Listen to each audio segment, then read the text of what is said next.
Yabba-dibba-dibba-dibba-dibba-dibba-dum. All day long I biddy-biddy-bum. If I were a wealthy man, I wouldn't have to work hard. Yabba-dibba-dibba-dibba-dibba-dibba-dibba-dum. If I were a bitty rich, idle man, I'd build a big tall house with rooms by the dozen, right in the middle of the town. A fine tin roof with real wooden floors below.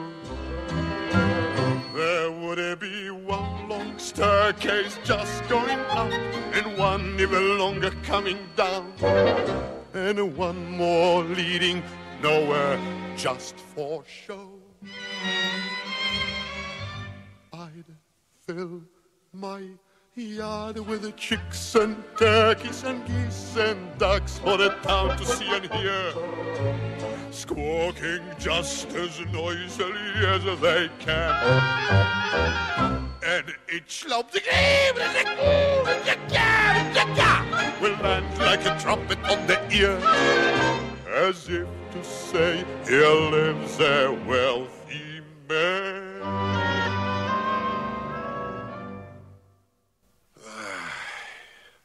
Chapter 3: The Growth of Exploitation and the Decline of Health.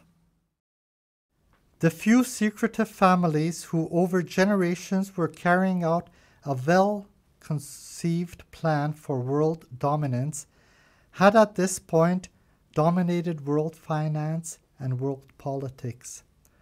Their central bank was so successful that it soon became a world bank controlling all of the world's finances. They dominated the mass media and were able to focus the attention of the masses to trivia instead of world concerns. News of entertainment, celebrities dominated the broadcasts, preempting news of starvation and genocide.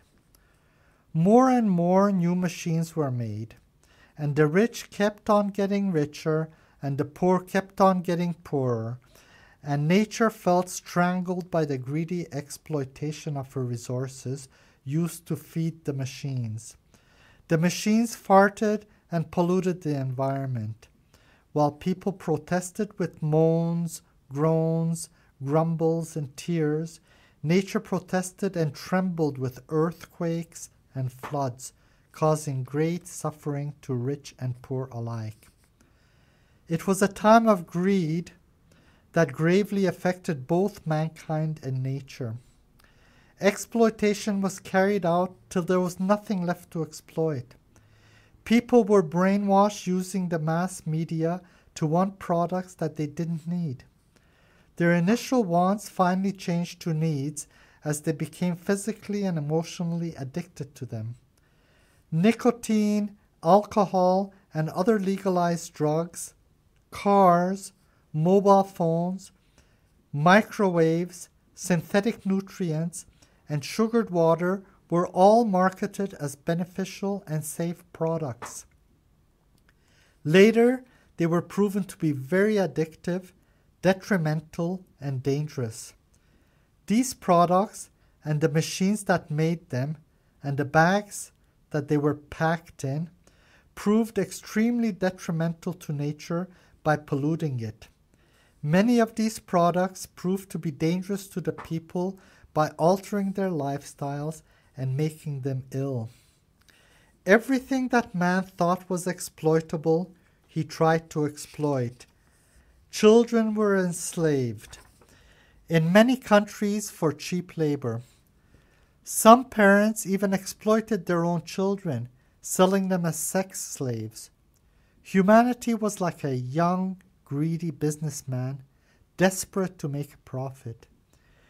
Greedy men saw that they could exploit prostitutes and centralize them into what was known as the sex slave trade. They enticed young, vulnerable girls from poorer countries to go work in the tourist industry in rich countries. They shipped and sold them to faraway countries as slaves. They were forced to work as prostitutes until they were too worn out to be used. Unfortunately, scientists were not able to develop suitable machines for sex to replace the exploited slaves. Greed was rampant because people were easy to exploit. They were like sheep. They listened to and followed the loudest voice and were very easy to brainwash.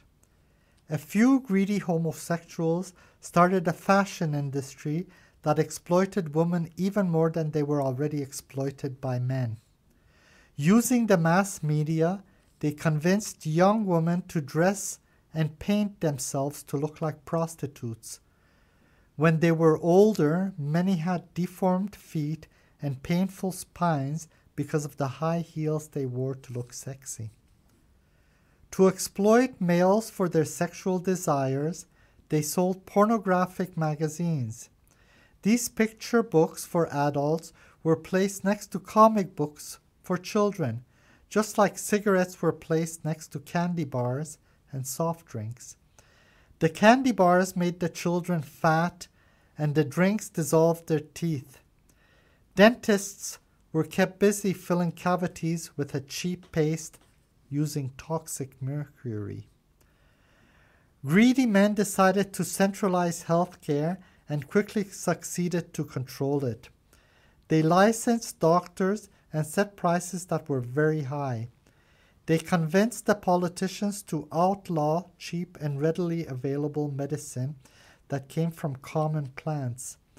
They set up medical schools and limited the number of students by making the schools very lengthy, expensive, and challenging. They used very expensive synthetically produced medicine and trained doctors to prescribe these drugs for exorbitantly high fees. To make it possible for people to pay for this new expensive health care, businessmen set up public funds called health insurance, where the healthy subsidized the sick. The focus on health care turned from cheap prevention, maintenance, and self-healing to expensive removal, replacement, and short-term relief. Doctors became drug pushers for drug cartels in Switzerland. There were greedy men who saw that they could exploit the farms. They centralized agriculture to control it. They cheapened and impoverished man's food by squeezing the life out of the earth until it couldn't grow any more crops. Then they revitalized the land with chemicals to allow plants to grow. The nitrogen-based bombs and nerve gas used in wars were modified to fertilizers and insecticides which polluted the lakes and oceans. Eventually, fish became too toxic to eat and water became too toxic to drink. It had to be filtered, sterilized, and treated with chemicals to make it drinkable. Despite the negative side effects, this increased the yield of crops dramatically and was called the Green Revolution.